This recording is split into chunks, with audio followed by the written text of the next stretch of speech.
What if I told you San Francisco's most famous bridge was almost painted black with yellow stripes, like a giant bumblebee?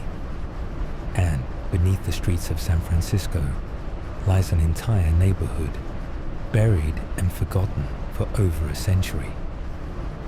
San Francisco, a city cradled by hills kissed by the Pacific and wrapped in a blanket of ocean mist. Few sights are as instantly recognizable as the Golden Gate Bridge.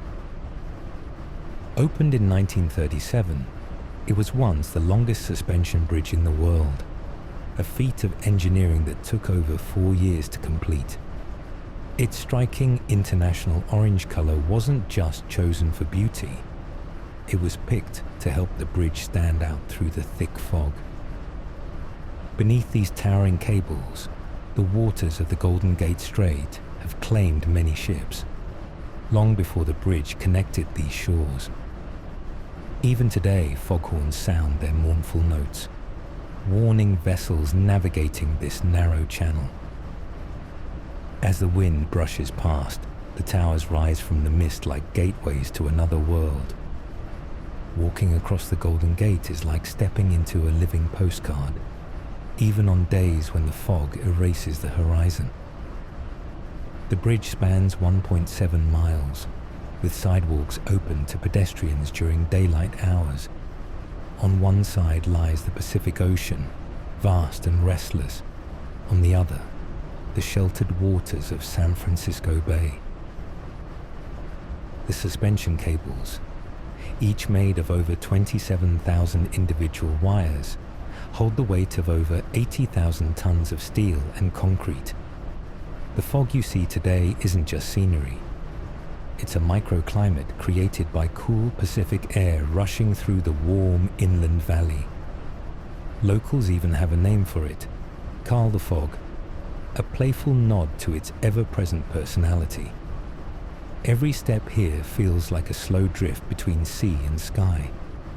From the bridge, our walk takes us to one of the city's busiest waterfronts, Fisherman's Wharf. In the late 1800s, this was the home of Italian immigrant fishermen who came for the bay's rich supply of Dungeness crab. Today, the tradition lives on, as steaming crab pots bubble on the sidewalks, and sourdough bread bowls overflow with creamy clam chowder. Pier 39 is just ahead, famous for its colony of playful sea lions who took over the docks after the 1989 earthquake.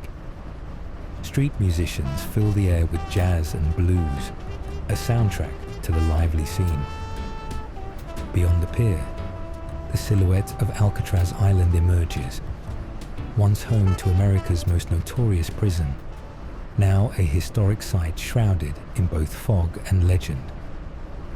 Our steps now pass through the Dragon Gate, marking the entrance to San Francisco's Chinatown, the oldest and one of the largest outside Asia. Founded in the mid-1800s during the gold rush, it became a haven for Chinese immigrants facing discrimination elsewhere. The streets here are alive with color, red lanterns swaying above Grant Avenue, the scent of roasted duck drifting from shop fronts, and the chatter of mahjong games in hidden tea houses. Herbal medicine shops display jars filled with centuries-old remedies, while bakeries tempt with mooncakes and sesame pastries.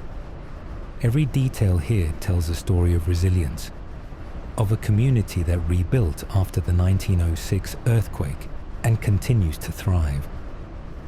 It's a living piece of history, layered into the city's modern heart. Climbing to Russian Hill, we find Lombard Street, often called the crookedest street in the world. Its 8 sharp turns were designed in 1922 to make the hill's 27% grade manageable for cars, though it quickly became a tourist favorite.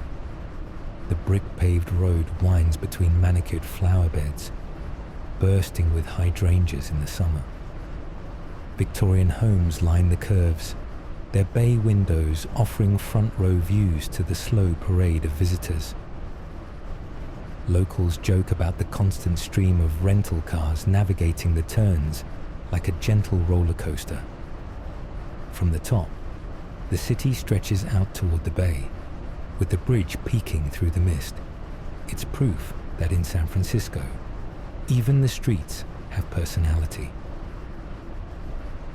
Union Square is our next stop, the city's central plaza, framed by luxury boutiques, art galleries, and theaters. The square's name comes from the rallies held here in support of the Union Army during the Civil War. The historic Westin Street, Francis Hotel stands watch over the plaza, welcoming guests since 1904. Beneath our feet, the city's iconic cable car lines run on a system of underground pulleys and cables, a technology dating back to 1873. Cafes spill out onto the sidewalks, their umbrellas offering shelter from the mist as shoppers pause for a warm drink. The square transforms during the holidays, with a giant Christmas tree and an ice rink bringing winter magic to the city's heart.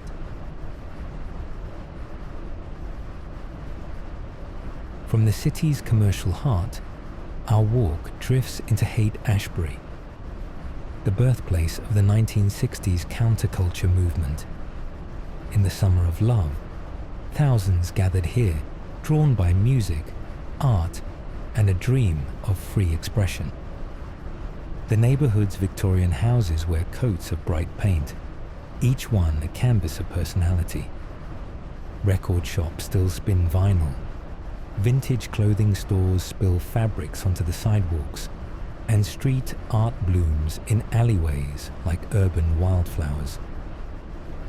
On foggy evenings, the glow of shop signs takes on a dreamlike quality, hinting at the music and poetry that once echoed through these streets.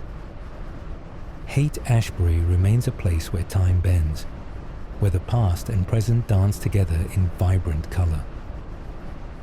Before we end, no walk through San Francisco would be complete without the painted ladies at Alamo Square. This row of Victorian houses, with their pastel facades and intricate woodwork, has become one of the most photographed views in the city. Built in the late 19th century, these homes survived earthquakes, fires, and waves of change, standing as a testament to the city's resilience. Behind them, the modern skyline rises through the fog, a striking contrast of old and new. This view has been called Postcard Row, and has appeared in countless films, postcards, and TV shows. Standing here, it feels like time folds together, offering a glimpse of San Francisco's past, present, and future all in one frame. Our walk ends at the Golden Gate Overlook, where the city's noise fades into the sound of the waves. From here, the bridge seems suspended between sea and sky, its towers glowing against the deepening fog. This spot is a favorite for photographers, especially when the clouds lift just enough to reveal the Marion headlands beyond. The evening lights of San Francisco shimmer in the distance, each one a tiny story unfolding in the city below. Standing here, it's easy to see why the Golden Gate is not just an engineering marvel, but a symbol of hope, the first sight for millions who arrived seeking a new life. As the fog closes in again, we leave with the sense that San Francisco keeps some of its secrets hidden, inviting us to return and discover more.